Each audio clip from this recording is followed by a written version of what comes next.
नमस्कार दोस्तों, कैसे हैं आप सभी लोग। उम्मीद करता हूं अच्छे होंगे। मैं वीरेंद्र स्वागत करता हूं आपका आपके अपने परिवार अड्डा डॉट डिवोर्स 7 में। तो दोस्तों, जैसे कि आप लोगों को पता है ना, 11 बजे हमारा ये सेशन होता है। मैं थोड़ा सा डिले हूं तो सॉरी, माफी चाहता हूं।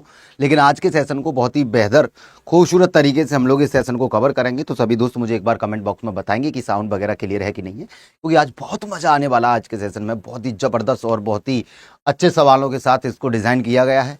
तो फिर चलिए बिना किसी देरी के अपनी क्लास को स्टार्ट करते हैं और कुछ तूफानी हम लोग आज करते हैं। ठीक है, तो रेगुलर बेसिस पर हम लोग चीज़ों को जब कवर करते हैं तो मैं आपको कहता हूँ कि कभी भी स्टार्ट करने से पहले कुछ ऐसी चीज़ें है ना, कुछ ऐसी लिखावटें को पढ़ो जिनकी कहते हैं ना कि कुछ लाइनें ऐसी हमारे जीवन में होती हैं कि उनको अगर पढ़ लें, अच्छे से समझ लें, तो हम लोगों को लगता है कि वाकई यार ये चीज़ें हमने पहले कभी देखी होती।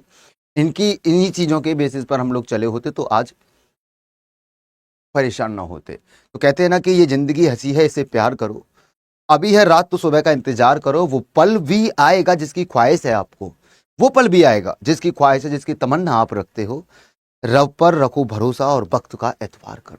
ठीक है, तो चलिए फिर बिना किसी देरी के अपने सेशन को स्टार्ट करते हैं। और आज के सेशन का पहला क्वेश्चन आप लोगों के सामने मैं विजिबल कर देता हूँ। तो जितने भी प्यारे साथी हैं, है ना, देखो आज कुछ तूफानी हम लोग करने जा रहे हैं। ठीक है, चलिए।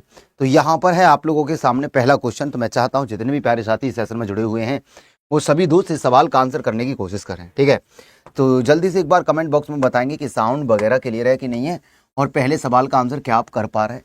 ए एन का जो मीन्स निकल के आ रहा है वो 14 है, और सी ए टी का है भैया 60, और बी ई जी का क्या होगा।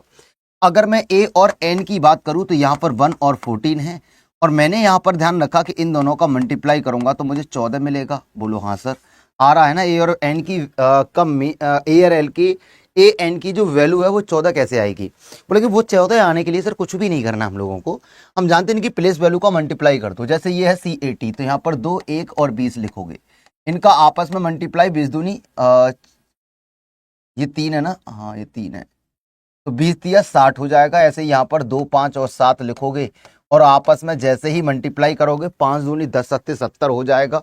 यानी कि ऑप्शन आप लोगों का D is the correct answer of this question. बात खत्म। नेक्स्ट क्वेश्चन पे हम लोग आ जाते हैं और देखते हैं ये आप लोगों से कह रहा है। तो जल्दी से बताइए कि 30 है ना, 130, 60, 50 और भैया 130, 60, 52 और 78 में आप लोगों से पूछा है कि कौन सा ऐसा होगा एक अलग है, यानी कि जो विषम है वो आप लोगों को निकालना है जो बिल्कुल अलग है। यहां पर हम लोग देख पा रहे हैं कि ये वो नंबर है जो 13 से डिवाइड है ना। ये नंबर है जो 13 से डिवाइड है, ये नंबर है जो 13 से डिवाइड है, बट ये डिविजिबल बाय 13 नहीं है। तो हम इसका आंसर अलग कर देंगे। ऑड में जो हमारा आंसर आ जाएगा वो option B is the correct answer of this हो जाएगा। नेक्स्ट क्वेश्चन पे आ जाते हैं। तीसरे नंबर पे ये कहता है आप लोगों से, बोलो ये कह रहा है कि अगर मैं आपस में बदल दिया जाए, कौन से ऐसे दो चिन्ह हैं जिनको अगर मैं आपस में बदल दूंगा, आपस में अगर कौन से दो चिन्ह हैं जिनको आपस में बदल दिया जाएगा तो ये इक्वेशन वैलेंस हो जाएगी, मतलब 25 आ जाएगा। तो आप लोग पहले हमेशा डिवाइड को फोकस करा करो। डिवाइड 100% बदलना चाहिए, क्योंकि अगर 5 में डिवाइड, देखो यहाँ गुणा में आ जाए तो ये कट सके चेंज हो सकता है, लेकिन ये जब तक डिवाइड नहीं जाएगा जब तक संख्या नहीं बनेगी। मतलब डिवाइड को चेंज करना 100% जरूरी है। अगर मैं डिवाइड और प्लस को चेंज करूंगा तो तुम्हारा भी संख्या पॉइंट में रहेगी। तुम जब यहाँ पर डिवाइड लगाओगे, यहाँ प्लस लगाओगे तो संख्या पॉइंट में रहेगी। बोलो हाँ सर, तो ये भी आंसर नहीं बनेगा। आंसर बनेगा ऑप्शन डी। आप लोग देख के चेक कर सकते हैं अब इसको। ठीक है, 14 रहेगा, यूं ही प्लस रहेगा 4, गुणा रहेगा यहाँ पर 5 माइनस का 18। डिवाइड और गुणा को बदलना है डिवाइड टू, हमको 25 लाना है, 2 नी में 18। ठीक है, 14 प्लस 5 चौक 20 माइनस के 9, 34 में से जैसे ही 9 निकालोगे लल्ला 25 आ जाएगा। ये करने की जरूरत तो नहीं थी, लेकिन आपके लिए करा दिया मैंने, क्योंकि जब 3 ऑप्शन हमारे ऑलरेडी कट गए, हट गए, तो हमको उसको परवाह नहीं करनी चाहिए, है ना। चलिए फिर आगे बढ़ जाते हैं। नेक्स्ट क्वेश्चन पे हम लोग क्वेश्चन पे चर्चा करते हैं। बताएंगे कि अगले क्वेश्चन का आंसर क्या होगा सभी दोस्त जितने भी प्यारे साथी हैं।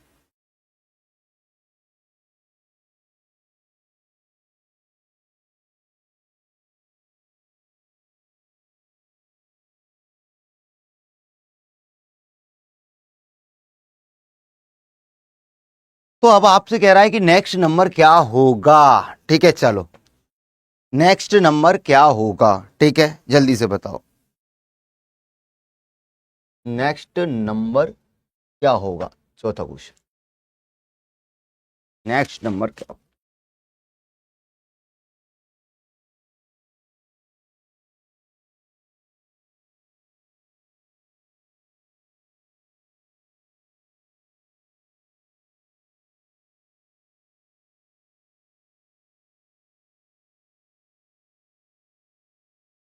देखो यहाँ पर आप लोग एक बात बताओ, बोलेंगे सर इसका इसमें मल्टीप्लाई करूंगा, 4 एकम 4, 4 चौक 16, 16 4 64, 64 गुणा 4 6, 4 एकम 4, 4 चौक 16, 16 4 64, 64 गुणा 16 करूंगा तो 6 चौक 24, लास्ट का अंक 4 आएगा।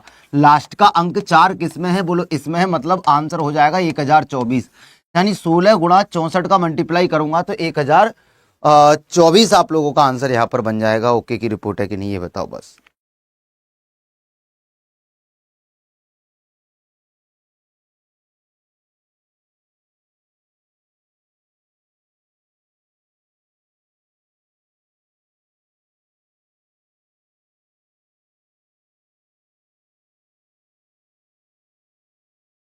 तो आप लोग कहोगे कि सर इसमें क्या है, इससे तो बहुत आसान है। देखो एम ये रहा, आर ये रहा, ओ ये रहा, एफ ये रहा, ई ये वाला है और आर ये, मतलब बैकवर्ड को फॉरवर्ड फॉरवर्ड है, जैसे ही इनको बैकवर्ड कर दिया है। सिमिलर पैटर्न पर हम लोग इसकी शुरुआत एन से करेंगे, फिर हमारा ओ आ जाएगा, है ना, फिर हमारा आई आ जाएगा, फिर हमारा टी आ जाएगा, फिर सी आ जाएगा, फिर ए आ जाएगा। N O I T C A, N O I T C A, है ना। चलो आगे खत्म करो।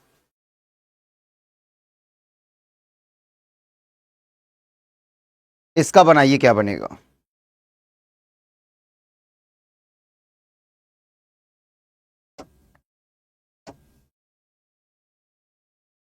जब ये कोई आकृति दर्पण के सामने लगा दी जा रही है तो आप लोग एक काम करेंगे कि इसको जस्ट सामने ऐसे मोड़ देंगे, है ना, और ये गुणा पहले रहेगा। बोलो हाँ सर।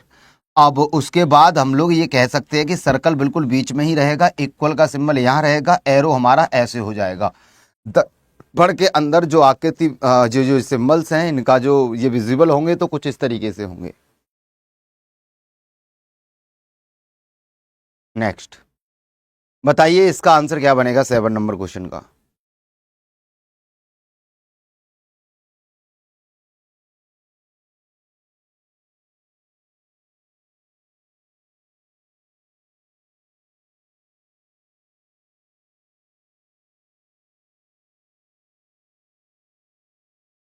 तो आप लोग कहेंगे कि सर ऐसे सवाल जब कभी भी हमारे सामने आएंगे तो हम लोगों को सबसे पहला काम ये होगा कि इनके बीच के डिफरेंस को चेक करना, है ना। इनके बीच के डिफरेंस को हम लोग सबसे पहले चेक करेंगे, इनके बीच के डिफरेंस को, ठीक है। चलिए तो आप लोग ये कहोगे कि 12 और 2 14, 14 और 2 16 और 2 18 और 2 20, यानी कि +2 +2 +2 और +2, 14 और 2 16, 16 और 2 18, 18 और 2 20 और 20 और 2 22। अब यहां पर कहेंगे तो 8 और 2 10, 10 और 3 13 बनेगा। यहां पर भैया 13 14 15, 15 और 3 18, हर किसी में 2 2 जुड़ रहा है, यानी 4 और 2 6, 6 और 2 8, 8 और 2 10, 10 और 2 12, है ना। चलो तो यहां पर भी 2 2 जुड़ रहा है ना। तो अलग कौन सा हुआ, बोलेंगे सर ये option C is the correct answer, because यहां पर 3 3 का भी गैप है, ठीक है, 3 भी ऐड किया गया है। तो सी हमारा यहां पर एकदम राइट आंसर हो जाएगा, करेक्ट, सी डिफरेंट है। स्तनपाई भालू यानी कि मैमल से रिलेट करता है वियर, ठीक है। तो जल्दी से आप लोग बताएंगे कि इसका आंसर एक्चुअल में क्या बनेगा। स्तनपाई भालू से संबंधित है, यानी कि जो स्तनपाई है वो भालू है, तो मैमल्स को किसकी कैटेगरी में रखा जाएगा।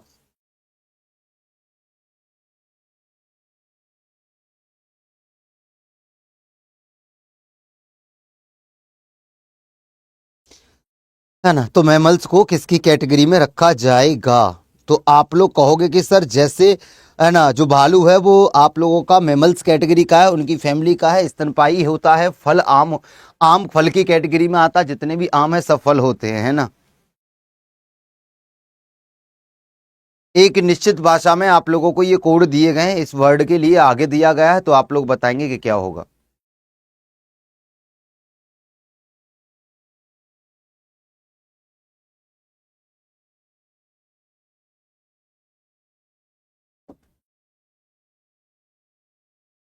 एक निश्चित भाषा में EMVEZZLE को ये लिखा जाता है, तो आप लोगों को बताना है मैक्सिमाइज को क्या लिखा जाएगा। तो आप लोग बोलेंगे जैसे ये EM है इसको ME कर दिया, इसको जैसे ये BE है इसको EB कर दिया, है ना, ये Z है तो इसको ZZ कर दिया, है ना, आगे पीछे कर दे रहा है, यानी LE का EL कर दिया। तो MA का AM कर देंगे, आगे XI का IX कर देंगे, फिर MI का IM कर देंगे, है ना, जेड ई का ई जेड कर देंगे, ऐसे बन जाएगा।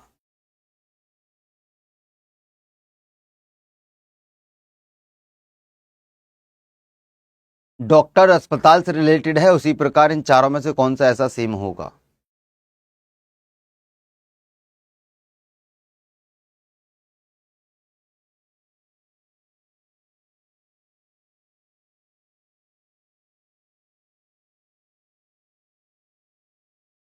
आप लोग कहोगे कि सर जो डॉक्टर होता है वो अस्पताल में वर्क करता है ना, डॉक्टर जो होता है वो अस्पताल में वर्क करता है, यानी कि जो काम करता है। ठीक है, चलो, तो जो डॉक्टर होता है जो काम करता है वो डॉक्टर अस्पताल में कार्य करता है, तो उसी तरह हम लोग कहते हैं कि शिक्षक स्कूल में कार्य करता है। शिक्षक कहाँ काम करता है भैया, स्कूल में कार्य करता है। Very good. चलिए,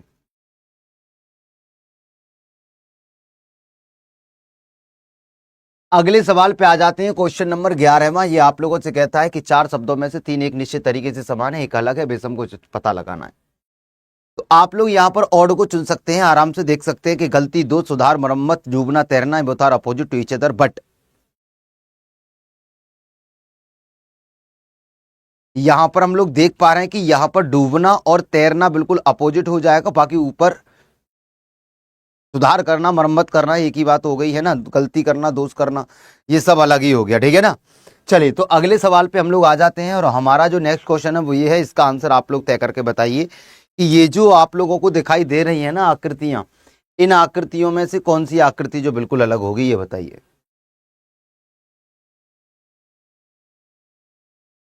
उस आकृति का चयन करें जो दी गई आकृतियों में से बिल्कुल अलग हैं। ठीक है, मतलब ये वाली जो आकृति है ये किस में छिपी हुई होगी, ABCD में।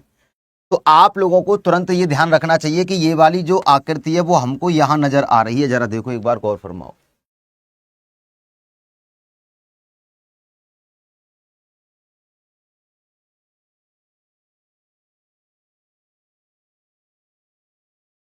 प्लस का अर्थ डिवाइड है, माइनस का अर्थ प्लस है, गुणा का अर्थ है माइनस, और ये सारे सिंबल्स दे रखे हैं, तो आप लोगों को क्या करना है, इसको सॉल्व कर देना है। बताइए क्या बनेगा।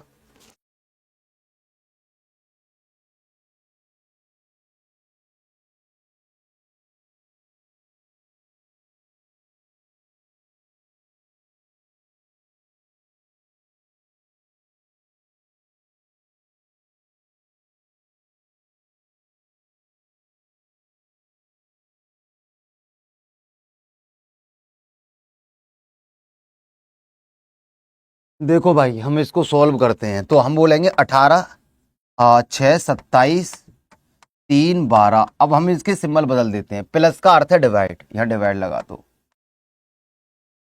और माइनस का अर्थ प्लस है, जहां माइनस है वहां प्लस लगा दो, गुणा का अर्थ माइनस है, गुणा का अर्थ माइनस लगा दो, और माइनस का अर्थ डिवाइड है, यहाँ डिवाइड, डिवाइड का अर्थ क्या था भाई, डिवाइड का अर्थ है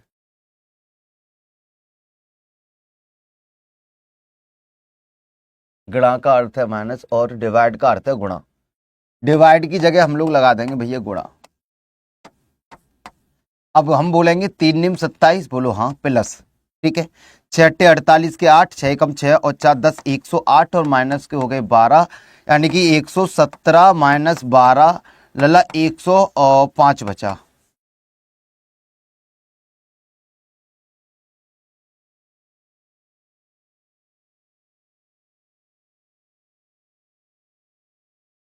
इसको जरा बताइए एक बार, देखिए ये सीरीज बहुत अच्छी है, आराम से बना सकते हैं आप इसको।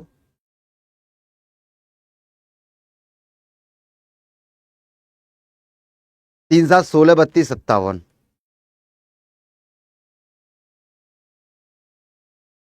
3 7 16 32 57।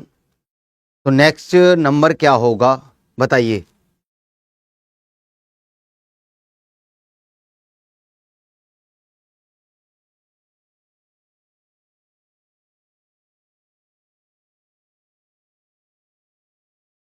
आप लोग कहेंगे 3 से 7 है, तो सर 4 यहां पर बढ़ रहा है भैया, 9 यहां पर, 16 यहां पर, 25 यहां पर बढ़ा, अगली बार कितना बढ़ेगा? जब ये 2 का स्क्वायर है, ये 3 का स्क्वायर है, ये 4 का स्क्वायर है, ये 5 का स्क्वायर, अगला 6 का स्क्वायर, यानी कि 36 बढ़ेगा।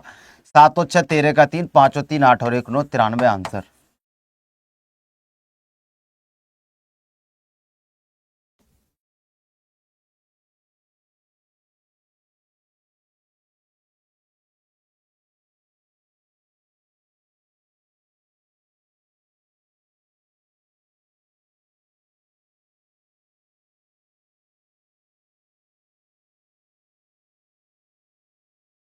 इसको देखो जरा जल्दी से एक बार, 16 नंबर सवाल को एक बार देखो, ये क्या कहना चाहता है आप लोगों से।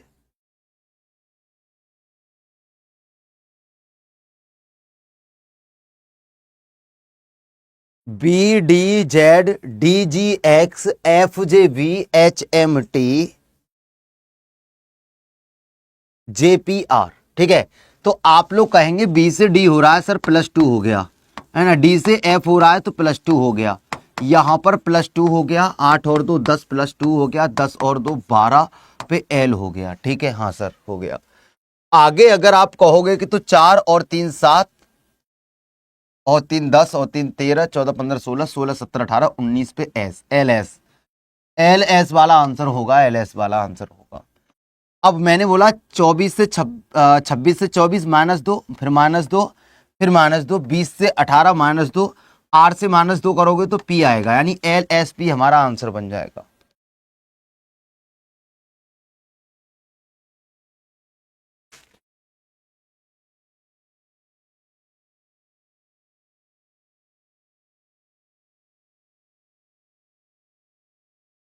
चलो देखो, तो अब हम यहाँ पर ये नेक्स्ट जो क्वेश्चन है, इसमें आप लोगों को लेटर की कोडिंग दे रखी है लेटर के रूप में, तो आप लोग इसको तय करके बताएंगे कि क्या बनेगा। और सभी पे मुझे भरोसा है कि तुम लोग इस सवाल को आराम से इत्मीनान से कर सकते हो, तो अच्छे से करने की कोशिश करो, ठीक है। तो यहाँ पर आप लोगों से ये कह रहा है भैया कि ये जो वर्ड दे रखे हैं ऑपरेशन के लिए, ये दे रखा है, तो आप लोगों को कुछ नहीं करना। देखो हमको निकालना ओरिएंट का, यानी ORIENT, इसका निकालना है। हमको पता ओ के लिए इसने क्या यूज किया है, बोलो बी किया है सर। आर के लिए इसने क्या यूज किया है, बोलो आर के लिए 2 चौथा, 1 2 3 चौथा ए किया है। मतलब आंसर वो होगा जो बी ए से शुरू होगा, जो बी ए से शुरू होगा वो ही बनेगा, जो भी ए से शुरू होगा वो बनेगा। बाकी का कुछ भी नहीं करना है, ऐसे ही आप लोग इन सवालों को उड़ा सकते हो। बाकी जो बच्चे इनको नहीं उड़ा पाते हैं, मतलब वो पूरा सॉल्व करते हैं, वो ही कहते हैं बाद में आके कि यार पेपर तो सही था पर टाइम कम मिला। टाइम तो पूरा था बेटा, तुम इनको फालतू चीजों में उलझे हुए थे, है ना। यही यही नहीं करना होता जो हम लोग एक्स्ट्रा मेहनत कर रहे होते हैं वहां। उस उत्तर आकृति का चयन करना जो दी गई आकृति में सन्निहित है।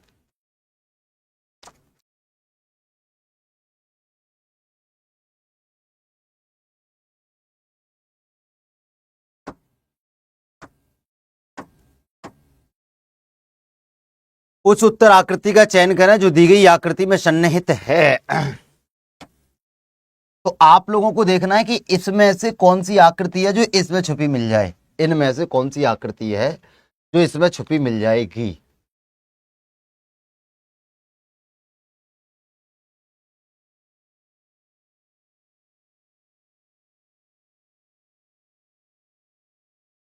बनाओ, सोचो, लगाओ दिमाग।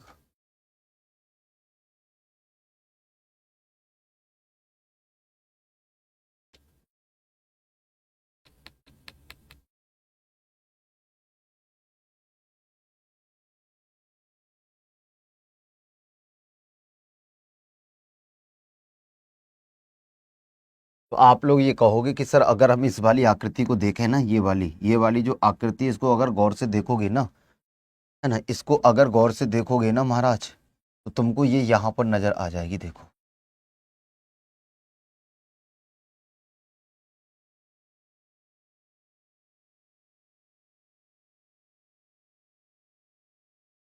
ठीक है। अब ये कह रहा है वियना यूरोप और न्यूजीलैंड का आपको वेनारिक बनाना है। अगर आपको मानो नॉलेज ही नहीं है कि वियना कहाँ है, यूरोप का क्या मतलब है इससे, न्यूजीलैंड का क्या सीन है, अगर तुमको ये नॉलेज नहीं है, जीके जीएस में आप लोगों का हाथ तंग है, तो बेटा वेन डायग्राम पढ़ना फिर आपके लिए आसान नहीं होगा। वेन डायग्राम फिर आपके लिए तो आसान नहीं होने वाला है।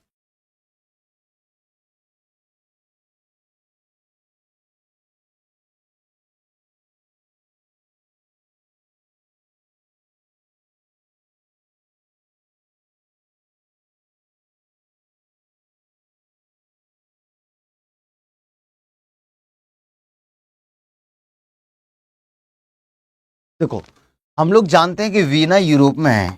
वीना कहाँ पड़ेगा बोलो यार, यूरोप के अंदर। और न्यूजीलैंड क्या होगा, न्यूजीलैंड आपका बिल्कुल अलग हो जाएगा। ठीक है, चलिए भैया, तो यहाँ पर जो आंसर बनेगा वो option B is the correct answer of this question. यहाँ तो कोई दुख दर्द तकलीफ पीड़ा समस्या हो तो मुझे बताओ।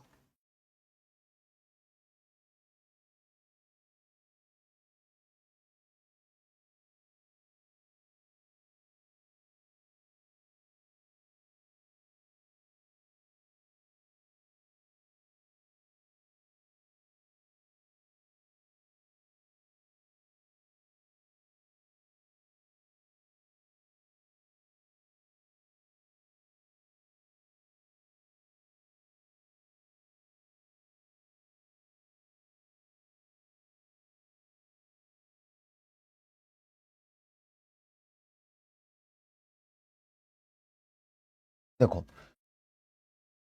कागज के एक गोलाकार टुकड़े को नीचे दिखाए अनुसार मोड़ा और काटा जाता है, प्रकट होने पर यह कैसी दिखाई देगी। तो आप लोगों के सामने एक पूरा पेपर था और इस पूरे पेपर को इसने क्या करा, नीचे से ऊपर की ओर मोड़ दिया। जब ऊपर की ओर मोड़ा तो ऐसा बना, फिर इसने क्या करा, यहां से यहां मोड़ दिया, फिर यहां से यहां मोड़ा है तो आप लोगों के लिए ऐसी आकृति बन जाएगी। फिर इसने क्या करा, ऐसे मोड़ा और यहां पर कट लगा दिया। अब इसको मैं खोलूंगा तो यहां सर्कल आएगा, फिर मैं इसको खोलूंगा तो यहां सर्कल आएगा, ऊपर से नीचे को खोलूंगा तो ये 4 सर्कल आप लोगों को नजर आ जाएंगे, जो कि आपकी आकृति ऑप्शन सी में रखी हुई है।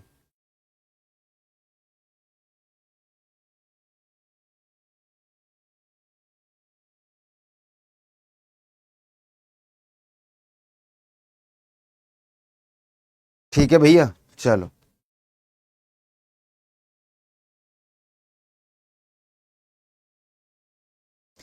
देखो, अगर डेट के बाद का चाहे वो फिर एक ही दिन का क्यों ना हो, अगर वो डेट के बाद का निकल के आ रहा है तो फिर वो यूज नहीं होगा। ठीक है, टाइम पीरियड जितना दिया जाता है उसके अंदर का ही सर्टिफिकेट आपका लिया जाता है। अगर आपका उस डेट के अंदर नहीं आ रहा है सर्टिफिकेट तो आप दोबारा जाके उसको बनवा सकते हैं। अगर नहीं बनवाओगे, लगा दोगे तो प्रॉब्लम तुरंत तो नहीं आएगी, पेपर तो हो जाएगा, लेकिन प्रॉब्लम लास्ट में आएगी डॉक्यूमेंट वेरिफिकेशन के टाइम पर। देखो, एक लाइन बाहर है और ये है सर्कल। अगली बार ये जितना बना हुआ उतना तो है, जितना बना हुआ है उतना तो है, लेकिन एक लाइन अंदर बढ़ गई। ठीक है, अब एक लाइन देखो, अब ये जितना बड़ा हुआ बना हुआ यहां पर है उतना तो ये है, बोलो हाँ।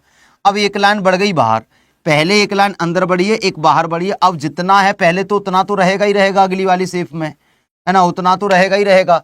अब एक लाइन बढ़ेगी, पहले अंदर बढ़ी है फिर बाहर बढ़ी, अब अंदर लाइन बढ़ेगी, मतलब सर्कल के अंदर 2 लाइन होगी। हमें मतलब नहीं है वो किसी भी क्रम में हो, अंदर 2 लाइन होनी चाहिए, जो कि option C is the correct answer.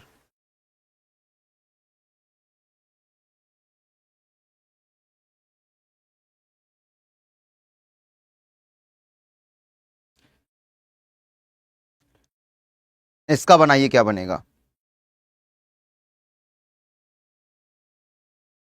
देखो, इस सवाल के अंदर अगर आप देखोगे तो कुछ सोचो, इसमें लगाओ दिमाग। क्या इसमें स्पेशल कराया गया है एग्जामिनर के द्वारा, या तुम लोग क्या इसमें स्पेशल और कर सकते हो, क्या इसके बारे में तुम लोग सोच सकते हो, क्या तुम लोगों के ये समझ में आ रहा है कि इसको करना कैसे चाहिए। मतलब हम लोग ये कह सकते हैं कि अगर कैंडल के लिए D1O EM2 को लिख रहा है तो C का D से रिलेशन है कि भैया CD हो गया, बोलो हाँ सर। N का मतलब है कि यहां पर NO ले लिया, एक बढ़ा दिया, A के लिए एक लिया है, लेकिन हमसे कह रहा है ये कि हम इसका कोड निकालें, है ना, VEWARE। मुझे पता है इसमें एक बढ़ाऊंगा तो C आएगा। E के लिए जब ये 2 ले रहा है तो मैं भी तो 2 ही लूंगा, डब्लू के लिए क्या ले रहा, बोलो डब्लू के लिए सर, डब्लू तो कहीं है ही नहीं ना, एक बढ़ा लेंगे ना, है ना, एक्स हो जाएगा, ए के लिए एक लेता है, 18 19 एस हो जाएगा, ई के लिए 2 लेता है। देखो C2X1S2, C2X1S2।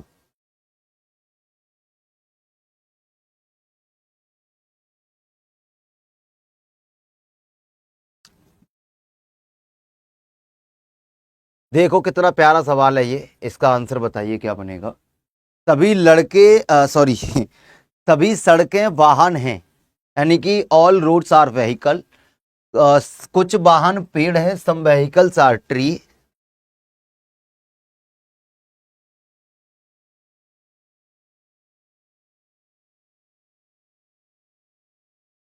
कोई नहीं भैया प्रतीक, कोई बात नहीं है, कर लो कंटिन्यू।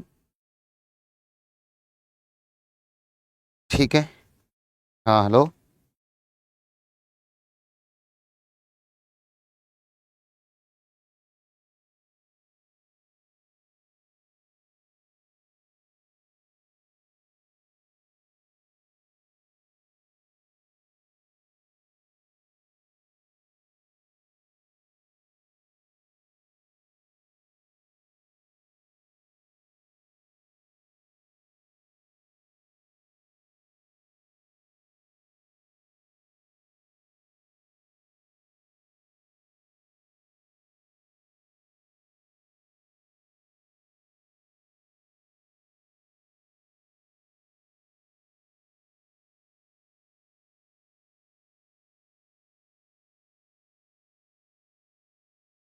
ठीक है भाई, देखो अब हमने बोला सभी सड़कें वाहन हैं, और कुछ वाहन क्या है, पेड़ है, यानी कि all roads are vehicle, some vehicles are trees.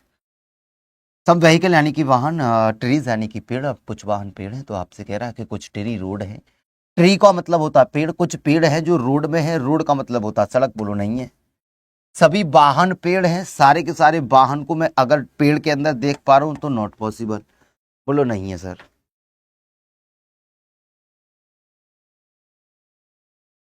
ठीक है, आगे बढ़ जाते हैं और देखते हैं कि ये सवाल आप लोगों से क्या कह रहा है। माताओं डॉक्टर होमोसेपियंस, इसका आप लोगों को वेन डायग्राम बनाना है कि माताएं डॉक्टर होमोसेपियंस, माताएं डॉक्टर होमोसेपियंस की अगर मैं बात करूं तो जितनी भी माता हैं वो सब डॉक्टर होंगी, बोलो ना। जितनी भी डॉक्टर हैं क्या वो सब माताएं होंगी, बोलो ना। मैं ये कह सकता हूं ना कि कुछ माताएं डॉक्टर होंगी, कुछ डॉक्टर माताएं होंगी, बोलो हाँ। कुछ माताएं है ना, some doctors are mother, some mothers are doctor, but है ना डॉक्टर और मदर ये ह्यूमन की कैटेगरी में आएंगे, और ह्यूमन साइंटिफिक नेम है ना क्या रहता है, होमोसेपियंस। ठीक है, डॉक्टर इंसान ही होगा ना, माँ इंसान है ना, बोलो हाँ। सर तो ये दोनों क्या है कि कुछ डॉक्टर माँ होंगी, कुछ माँ डॉक्टर होंगी, तो हम ये कहेंगे इस बात को कि दोनों होमोसेपियंस के अंतर्गत आएंगी। दोनों होमोसेपियंस के अंतर्गत आने का मतलब ये है कि बेटा वैज्ञानिक नाम है ये इनका। ठीक है, चलिए आगे बढ़ जाओ।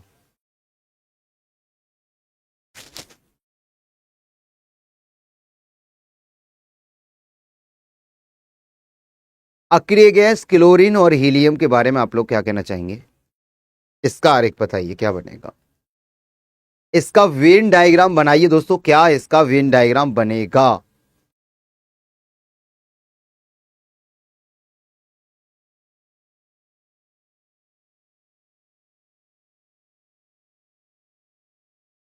देखो आप लोगों को कुछ नहीं करना है, देखो क्या करना है, ये देखो हम लोग जानते हैं कि जो अक्रिय गैस है वो क्लोरीन तो है नहीं, क्लोरीन का तो कोई मतलब नहीं है, हीलियम है। हीलियम एक ऐसी गैस है जिसको हम इनर्ट गैस के अंतर्गत रखते हैं। ठीक है, इनर्ट गैस के अंतर्गत रखते हैं, लेकिन क्लोरीन तो बिल्कुल अलग हो जाएगा ना, बोलो हाँ सर, क्लोरीन बिल्कुल अलग हो जाएगा, तो answer option A is the correct answer. ठीक है भैया।